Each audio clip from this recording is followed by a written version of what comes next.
오늘 우리는 다윗의 시편, 특별히 또 시편 여러 시편들을 보면서 하나님을 찬미할 때요, 대체로 이렇게 적들을 멸하시고 그 악을 심판하시는 하나님을 찬미하는 그런 시들을 많이 보게 되는데, 오늘의 시편은 독특하게도 그 반역자들로부터도 예물을 받으시는 하나님에 대해서 그렇게 이야기를 하고 있습니다. 18절에 보면 몹쓸 인생들, 악한 자들을 하나님 받아주셔서 그들을 교화하시고, 또한 그들이 하나님을 찬송하게 하시고 하나님의 관용을 노래하게 하시는 것이죠. 우리가 성경을 읽을 때에 성경을 정말 잘 읽어야 합니다. 왜냐하면 우리의 고정관념에 맞춰서 이렇게 성경을 읽을 때가 많거든요. 하나님 악을 심판하시니까 악인들을 싸그리 다 멸하시기를 원하시는 하나님, 이렇게 생각하시지만요, 사실은 그 악인 속에 우리가 있을 수가 있는 것입니다. 너희는 여호와를 만날 만한 때에 찾으라. 가까이 계실 때에 그를 부르라. 악인은 그 길을, 불의한 자는 그 생각을 버리고 여호와께로 돌아오라. 이게 하나님 말씀이죠. 악인이 악을 제하고 돌아오기를 바라는 것이 하나님의 마음입니다. 내가 악인의 죽는 것인들 기뻐하겠느냐? 하나님은 공의의 하나님이시니까 연약한 자들을 괴롭히는 악한 자들을 멸하셔야 되겠죠. 하나님의 공의가 서지 않겠습니까? 하나님은 질문하십니다. 내가 악인이 죽는 것인들 기뻐하겠느냐? 악인이 그 악에서 돌이켜서 사는 것을, 내게 돌아와 다시 사는 것을 원하신다. 이것이 바로 우리 하나님의 마음인 것입니다.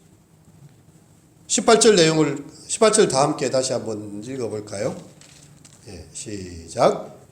주께서 높은 곳으로 오르시며 사로잡은 자들을 취하시고 선물들을 사람들에게 받으시며 반역자들로부터도 받으시니 여호와 하나님이 그들과 함께 계시기 때문이다. 하나님께서 악을 진멸하기로 작정하셨다면 우리가 그 앞에 설 수 있는 사람이 아무도 없습니다.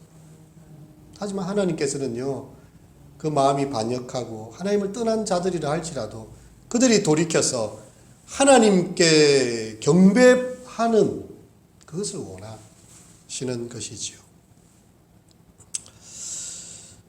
그리고 이제 19절에 보면 참 귀한 말씀이 있습니다. 우리 하나님을 표현할 때에요, 날마다 우리 짐을 지시는 주, 곧 우리의 구원신 하나님을 찬송할지로다.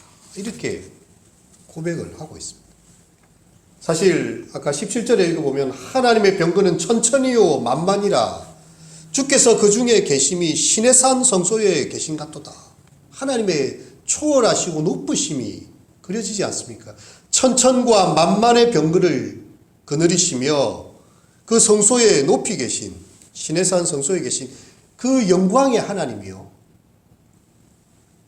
날마다 우리의 짐을 지고 계시다는 사실은 정말 놀랍지 않습니까? 이것이 바로 우리에게 주시는 복음이 되는 것입니다. 예수님께서 우리 가운데 찾아오셨어요. 그 고난당하고 고통당하는 사람들을 향해서 그렇게 말씀하십니다. 수고하고 무거운 짐진 자들아, 다 내게로 오라. 내가 너희를 쉬게 하리라. 그 짐을 다 가지고 오라. 주님께서 이 죄의 짐, 삶의 우리의 무거운 짐들, 율법의 짐들을 다 가져오라 말씀하십니다. 그래서 이 땅 가운데 우리 주님 오신 것이고요, 그 십자가를 통해서 그 죄의 짐들을 다 도말하시는 그런 귀한 은혜를 허락하신 것이죠. 이사야 46장 3절에 보면 이렇게 말씀합니다. 야곱의 집이여, 이스라엘의 남은 모든 자여 내게 들을지어다. 배에서 나무로부터 내게 안겼고 태에서 나무로부터 내게 업힌 그 이스라엘의 남은 족속, 그 야곱의 집을 향했어요. 너희를 내가 낳았다는 거죠. 배에서 날 때부터 하나님이 우리를 안고 계셨고 태어남으로부터 내가 너희를 업고 있었다. 마치 그 어머니의 자상하신 모습처럼 하나님이 어미하시고 만왕의 왕이신 하나님이시지만 자기의 자녀를 돌보심에 있어서 그렇게 안고 업고 계신 하나님으로 표현을 하고 있습니다. 우리가 이 말씀을 들을 때 얼마나 큰 위로가 되는지 모릅니다. 우리의 삶이 어깨가 쭉 늘어질 때가 있어요. 발걸음이 한없이 바닥으로 끌릴 때가 있고요. 그렇게 우리의 마음이 지쳐서 그렇게 한숨만 푹푹 내쉴 때가 있습니다. 하지만 하나님의 백성이 그렇게 연약한 가운데 오랫동안 침잠되어 있기를 주님은 원치 않습니다. 주님은 우리로 하여금 기쁨 가운데 노래하기를 원하세요. 우리의 어깨의 짐을 그분이 대신 지시고 우리의 무거운 짐을 드러내시고요. 우리가 찬송하기를 바라시는 것입니다. 제가 어느 날이었어요. 정말 너무나 힘겨운 삶의 짐, 마음의 그 무게 때문에 터벅터벅 이렇게 걸어가고 있었어요. 걸어가고 있다가 이제 학교 담벼락을 이렇게 이렇게 잡고 이제 걸어가고 있는데 갑자기 찬송이 탁 튀어나와. 왜 슬퍼하느냐, 왜 걱정하느냐, 무얼 두려워하느냐, 아무 염려 말아라. 큰 어려움에도 큰 아픔이 있어도 이제 아무 걱정하지 마. 내가 널 붙들어 주리. 그냥 자성이 톡 튀어나오는데 하나님의 음성처럼 들려졌습니다. 너의 그 어려움이 크다는 것을 내가 알고 있다. 너의 아픔이 크다는 것도 내가 알고 있다. 왜 걱정하고 무거워하느냐. 아무 염려 말아라. 눈물이 핑 돌면서요. 그냥 한참을 벽에 서서 울었던 기억이 있습니다. 근데 참 희한하게도 그 찬송을 부르고 눈물을 흘렸는데 하나님께서 뭔가 또 기도에 응답을 주시는 것을 또 경험을 했거든요. 하나님께서 하나님의 자녀가 힘들어할 때 그냥 지나치는 분이 아닙니다. 날마다 everyday 우리의 삶의 여정에 함께 계시는 하나님, 우리의 짐을 지고 가시는 주님, 우리의 구원이신 하나님, 그 하나님 우리가 어찌 찬송하지 않을 수 있겠습니까? 우리 하나님은요, 그 어머니가 이 아이를 안아주고 아이를 업고 가는 것처럼 그렇게 자기의 자녀들을 돌보아 주신다 말씀하시는 것이죠. 그리고 21절에서 23절을 보면 이제 하나님께서 저희를 돌아오게 하리라는 그런 말씀을 주십니다. 이 원수들에 대해서 하나님께서 과연 어떻게 하시는가? 그 원수들의 머리를 깨뜨리시고요. 그 원수들을 바산에서 돌아오게 하시고 바다 깊은 곳에서 돌아오게 하시고 하나님의 백성들이 그들을 치게 만드십니다. 이 원수들은 아까 반역하는 무리가 아니라 이 사단의 권세를 이야기하는 것입니다. 어둠의 영들, 이 세상의 주관자들. 예수님께서 이 땅에 오신 것이 사단의 일을 멸하려 하심이라고 말씀하셨거든요. 한편으로는 우리에게 죄인을 불러 회개시키러 오는 것이 또 동시에 태초로부터 반역하고 하나님께 대해서 이렇게 원수가 되어진 그 사단의 일을 멸하는 일에 주님께서 전사로 내려오신 것입니다. 여인의 우선으로 오셔서 뱀의 머리를 깨뜨리는 일을 하시는 것이죠. 그래서 사단의 권세, 어둠의 영들을 굴복시키는 전사의 모습으로 또 이렇게 본문에서 그려지고 있습니다. 하나님께서 하나님의 백성들을 홍해와 애굽으로부터 건져내실 때에요, 그 많은 재앙들이 있었어요. 이 애굽은 강을 숭배하는 사람들입니다. 이 나일강이 그들의 젖줄이에요. 나일강의 풍요로움이 그 땅을 풍요롭게 만드는 그런 것입니다. 근데 이 모세의 지팡이가 물을 피를 만드는 것이죠. 너희가 섬기는 이 강이 생명을 주지 못한다는 것입니다. 너희에게 도리어 재앙이 되고 있다는 것을 보여주는 것입니다. 깨구리도 그들의 신입니다. 그래서 이 깨구리가 갑자기 확 나와가지고 사람과 동물들과 이렇게 와서 괴롭히고 이게 또 갑니다. 애굽의 술사들이 똑같이 따라해요. 이 요술사들이 뭐 그 정도 우리도 물을 피로 만들 수 있다. 깨구리 올라와서 할 수 있다. 근데 애굽의 술사들도 여기에서는 더 이상 이 흉내를 내지 못합니다. 이것은 무엇인가 하면 티끌을 날렸는데 모세가 티끌을 날렸는데 이가 되어서 온 사방에 다 붙고요. 사람들이 그곳에서 숨을 쉬고 살 수 없을 정도로 이가 막 온 애굽 전역을 덮치게 됩니다.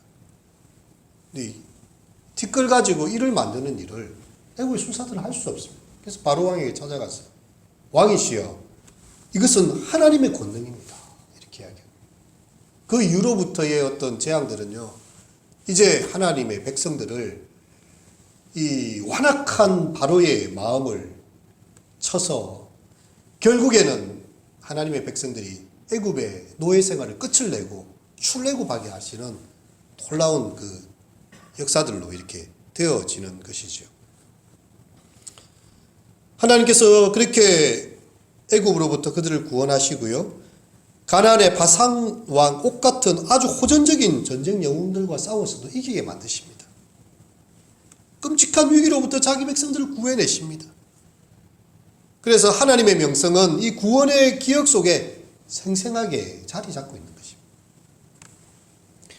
우리가 성경을 읽어야 될 이유는요, 우리가 하나님의 말씀 속에서 그 하나님의 일하심과 그분의 역사들을 기억하지 않으면 하나님에 대한 믿음이 자꾸만 사라집니다.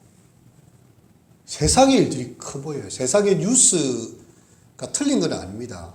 예, 물론 뭐 거기서 이제 사회가 진행되는 걸 보여주지만 하나님께서 그 모든 것을 주관하고 계시다는 이 분명한 성경적인 사고에 대해서, 그리고 하나님께 붙잡힌 상상력을 자꾸만 무너뜨려요.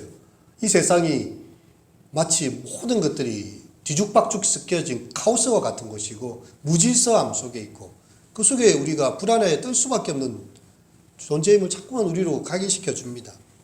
물론 어렵고 혼란한 상황들이 있는 건 분명합니다. 하지만 그 모든 것조차도 하나님의 주권 아래 다 있다. 하나님의 손을 벗어날 수 없다는 사실을 우리는 성경을 통해서, 그 구원하시는 하나님을 통해서, 하나님의 백성들을 돌보시는 하나님을 통해서 우리는 보게 되는 것이죠.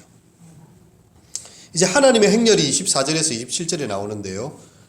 하나님이여, 그들이 주께서 행차하심을 보았사오니 곧 나의 하나님 나의 왕이 성소로 행차하시는 것이라. 소고치는 처녀들 중에 노래하는 자들이 앞서고 악기를 연주하는 자는 뒤따르나이다. 이스라엘의 거론에서 나온 너희여, 대회 중에 하나님 곧 주를 찬송할지어다. 이것은 전쟁에서 승리한 이후에 여호와의 법궤가 영광스러운 성소로 들어가는 장면을 묘사한 것입니다.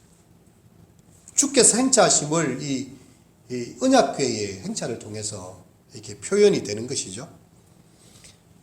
그들은 진정한 왕이 하나님이라는 것을 보고 있어요.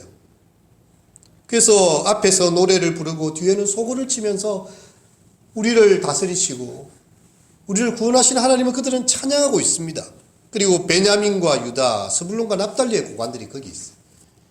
이 이스라엘은 남쪽과 북쪽이 이렇게 나뉘게 되는데, 특별히 남쪽은 유다 지파와 베냐민이 대표적인 지파를 상징합니다. 그리고 북쪽은 스불론과 납달리예요. 결국 이 12지파의 가장 대표적인 이 지파들이요, 하나님을 찬양하면서 그렇게 왕이신 하나님께 예물을 쏟아내는 그런 모습을 보여주고 있습니다. 28절과 31절에서는 하나님의 위엄이 나타나십니다. 내 하나님이 너의 힘을 명령하셨도다. 하나님이 우리를 위하여 행하신 것을 경고하게 하소서. 예루살렘에 있는 주의 전을 위하여 왕들이 주께 예물을 드리리이다. 이 행차의 주인공이신 하나님은요, 옛적 하늘들의 하늘을 타신 하나님, 웅장한 소리를 내시고 그 위엄이 하늘 이스라엘 위에 있고 그의 능력이 구름 가운데 계신 하나님이십니다. 그리고 그 위엄을 그의 성소에 나타내고 있습니다. 그리고 그 하나님은 그의 백성들에게 힘을 주시나니 하나님을 찬송할 수밖에 없어요. 우리가 살아가는 동안에 힘들고 어려운 날들을 지날 때가 분명히 있습니다. 하지만 우리는 그 말씀을 기억해야 됩니다. 의인들도 고난을 당할 수 있는가? 내가 하나님의 말씀 잘 지키고 정말 하나님께 온전한 예물을 드리고 또 정말 내 이웃을 내 몸처럼 사랑하고자 애쓰고 또 주의 교회와 이 땅의 연약한 자들 돌보기 위해서 애쓰는 자들에게 고난이 있을 수 있는가? 성경은 이야기해요. 의인이 고난이 많으니라. 우리 하나님 뜻대로 이 세상 살다 보면요, 참 힘든 일들이 많습니다. 하지만 주께서 그 모든 고난에서 건져내시느니라. 물 가운데 지날 때에도 물이 너를 엄몰지 못할 것이요, 불 가운데 지날 때도 불이 너를 사르지도 못하리라. 대전하는 너의 여호와 하나님이라 주님 말씀하고 계신 것이죠. 그래서 우리는 그 하나님의 구원의 능력을 경험하고 힘을 얻고 더 얻어서 하나님을 찬양하게 되는 것입니다. 그리고 마지막 절은 이제 32에서 35절인데요. 우리가 다 함께 읽어보도록 하겠습니다. 시작. 땅의 왕국들아 하나님께 노래하고 주께 찬송할지어다. 옛적 하늘들의 하늘을 타신 자에게 찬송하라. 주께서 그 소리를 내시니 웅장한 소리로다. 너희는 하나님께 능력을 돌릴지어다. 그의 위엄이 이스라엘 위에 있고 그의 능력이 구름 속에 있도다. 하나님이여 위엄을 성소에서 나타내시나이다. 이스라엘의 하나님은 그의 백성에게 힘과 능력을 주시나니 하나님을 찬송할지어다. 아멘. 네. 하나님을 향한 그 찬양이 마지막에 다 이렇게 직결되어서 올라가고 있습니다. 세상 구석구석마다 나의 왕 나의 하나님이여 라고 높이 찬양하라는 것이지요. 하나님을 찬양하는 소리가 날아가기에 하늘은 높지 않습니다. 그것이 꼽히기에 땅도 낮지 않아요. 온 세상 곳곳마다 나의 왕 나의 하나님이여 그렇게 소리 높여 찬양하라고 외치고 있습니다. 왜냐하면 그 하나님은 그의 백성에게 힘과 능력을 주시는 분, 당신의 자녀들의 기도를 들으시는 분, 그 하나님, 우리가 이 밤에 함께 찬양하면서 이 고난당하는 이 땅 가운데 하나님의 통치와 하나님의 구원의 은혜가 속히 임하도록 함께 기도할 수 있기를 바랍니다. 우리 찬송가 38장 예수 우리 왕이여 함께 찬양 드리도록 하겠습니다.